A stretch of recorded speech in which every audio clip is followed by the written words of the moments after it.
শব্দ শুধু শোনা যায় না, দেখাও যায়।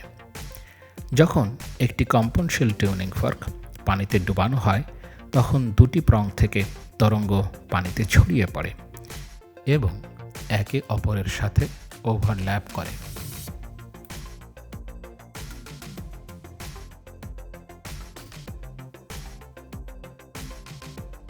যেখানে কনস্ট্রাকটিভ ইন্টারফারেন্স ঘটে সেখানে আমরা বৃহৎ তরঙ্গ দেখতে পাই, আর যেখানে ডিস্ট্রাকটিভ ইন্টারফারেন্স ঘটে সেখানে আমরা ছোট তরঙ্গ দেখতে পাই বা তরঙ্গ দেখতে পাই না।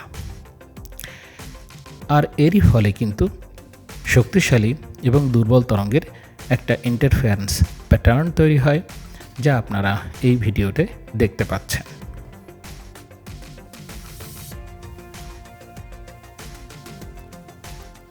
বাস্তবে বিজ্ঞান কতটা দারুণ এই ভিডিও কিন্তু সেটারই প্রমাণ।